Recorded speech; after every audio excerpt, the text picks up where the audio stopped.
بسم اللہ الرحمن الرحیم۔ ایک عورت حضرت حسن بصری رحمۃ اللہ تعالیٰ علیہ کے پاس حاضر ہوئی اور کہنے لگی میری جوان بیٹی فوت ہو گئی ہے، میں چاہتی ہوں کہ اسے خواب میں دیکھ لوں،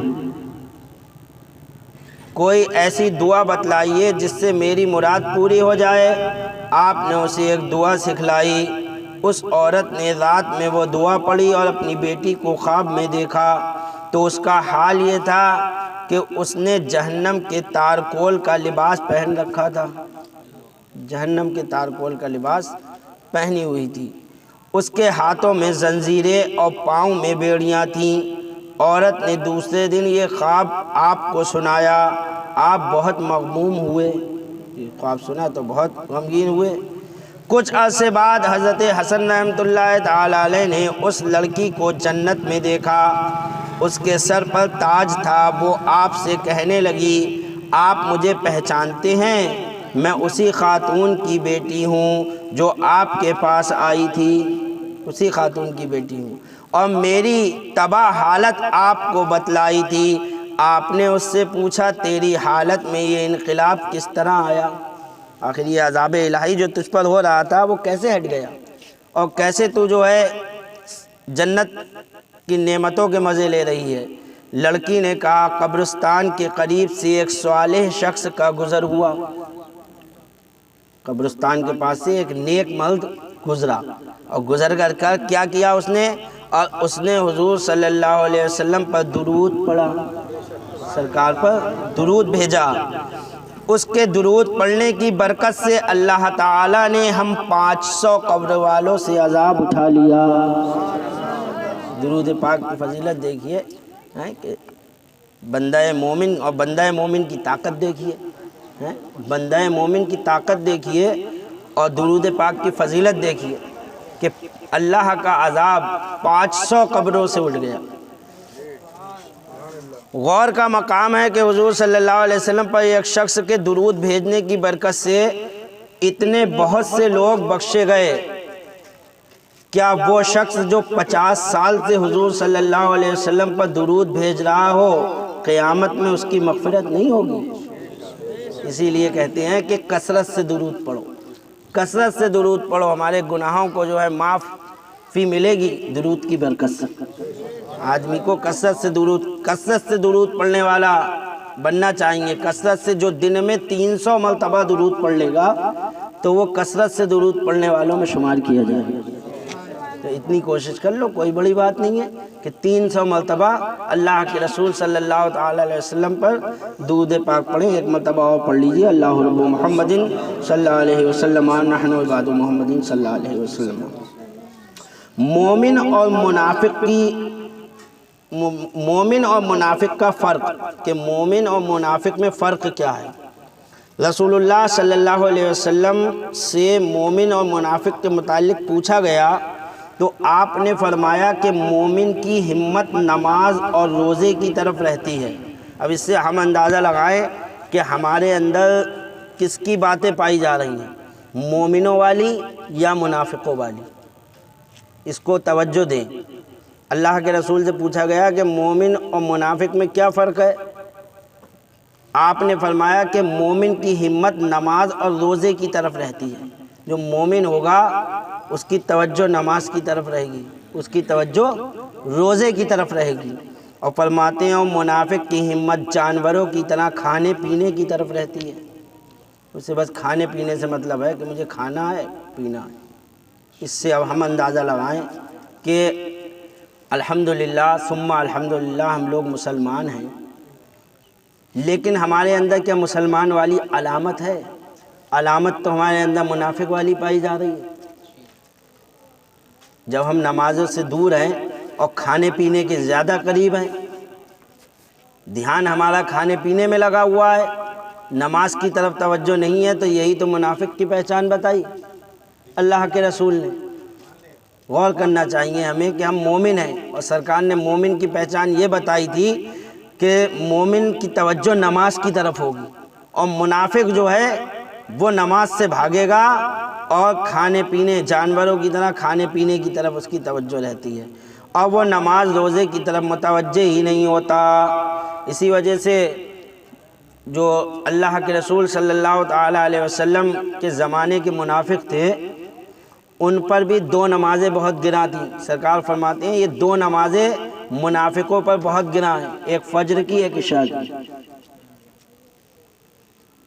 تو ایسا نہ ہو کہ ان کی علامتیں ہمارے اندر آ جائیں۔ اللہ تبارک و تعالی ہمیں محفوظ رکھے۔ جبکہ فرمایا خرچ کرنے اور وہ نماز روزے کی طرف متوجہ ہی نہیں ہوتا۔ مومن اللہ کی راہ میں خرچ کرنے اور بخشش طلب کرنے میں مشغول رہتا ہے، جبکہ منافق حرص و ہوس میں مسرور رہتا ہے۔ مومن کی یہ شان ہے کہ وہ اللہ کی راہ میں زیادہ سے زیادہ خرچ کرنے کی سوچتا ہے، کہ جہاں تھوڑے پیسے ہوں لاؤ اللہ کی راہ میں خرچ کر دیں، جہاں کچھ اکٹھا ہوا لاؤ کچھ اللہ کی راہ میں خرچ کر دیں۔ اور منافق جو ہوگا وہ جتنا دبا ہوا ہے سوچے اور دبا لیں اور دبا لیں، اپنے پیسے کو دبا کے رکھنے کی فکر میں ہوگا، یہ اس کو حرص و ہوس میں مصروف رہتا ہے۔ مومن اللہ تعالیٰ کے سوا کسی سے امید نہیں لگاتا، اور منافق اللہ تعالیٰ کے سوا تمام مخلوق کی طرف رجوع ہوتا ہے۔ مومن دین کو مال سے مقدم سمجھتا ہے، اور منافق مال کو دین پر ترجیح دیتا ہے۔ مومن نہیں دے گا، مومن تو دین کو ترجیح دے گا کہ میرا دین جو ہے سلامت رہے، دین میں اضافہ، لیکن منافق وہ مال کو ترجیح دیتا ہے۔ مومن اللہ کے سوا کسی سے نہیں ڈرتا، اور منافق اللہ کے سوا ہر چیز سے ڈرتا ہے۔ مومن نیکی کرتا ہے اور اللہ کی بارگاہ میں روتا رہتا ہے، منافق گناہ کرتا ہے اور خوش ہوتا ہے۔ مومن خلوت و تنہائی کو پسند کرتا ہے، منافق بھیڑ بھاڑ اور میل جول کو پسند کرتا ہے۔ یہ چاہیے کہ بھیڑ بھاڑ ہو اور خوب جو ہے، اور جو مومن ہوگا وہ تنہائی چاہے گا کہ جتنا سکون ملے اپنے رب کو زیادہ سے زیادہ یاد کر سکوں۔ مومن بوتا ہے اور فصل کی بربادی سے ڈرتا رہتا ہے، اور منافق فصل اجاڑ دینے کے بعد کاٹنے کی تمنا رکھتا ہے۔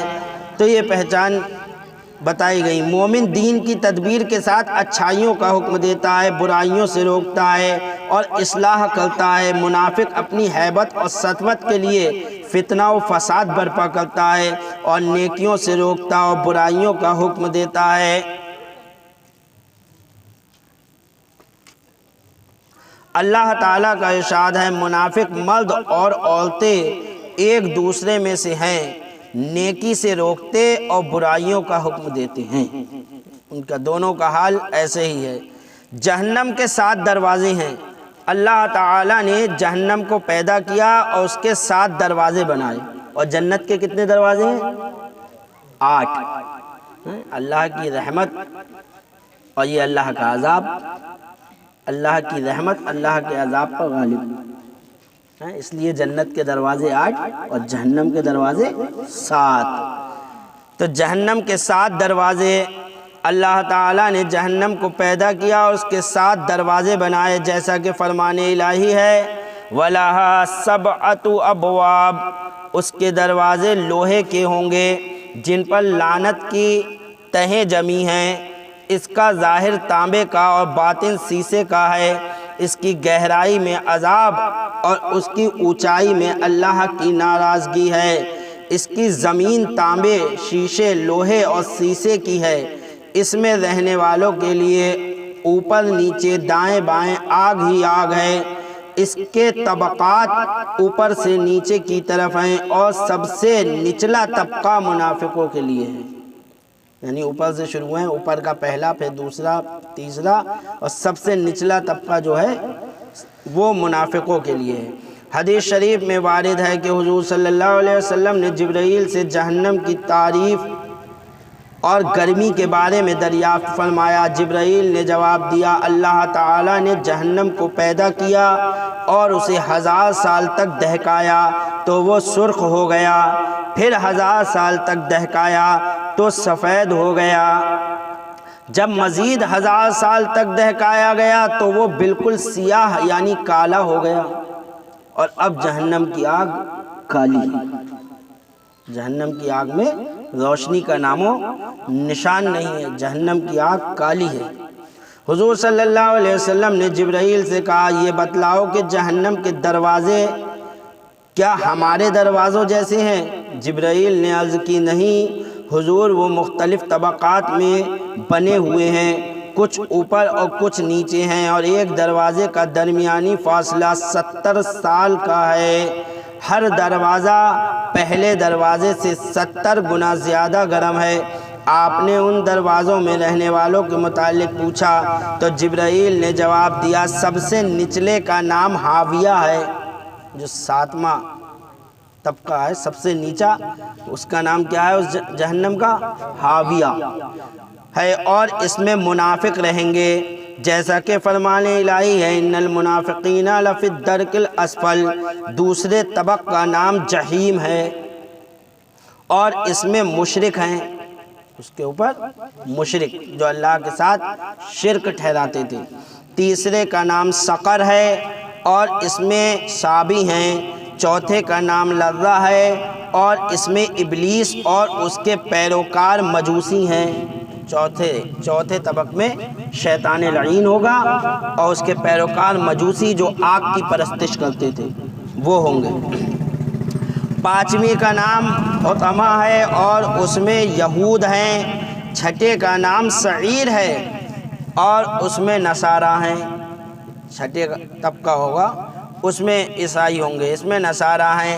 پھر جبرائیل خاموش ہو گئے، 6 طبقے کو بتا کے جبرائیل خاموش ہو گئے۔ آپ نے پوچھا ہے جبرائیل کیا تم مجھے 7ویں طبقے میں رہنے والوں کے متعلق نہیں بتاؤ گے؟ جبرائیل نے عرض کی حضور مت پوچھئے، 7ویں طبقے کے بارے میں مت پوچھئے۔ آپ نے فرمایا بتلاؤ تو صحیح۔ تب جبرائیل نے کہا اس طبقے میں آپ کے وہ امتی ہیں جو گناہ کبیرہ کے مرتکب ہوئے اور بغیر توبہ کیے مر گئے۔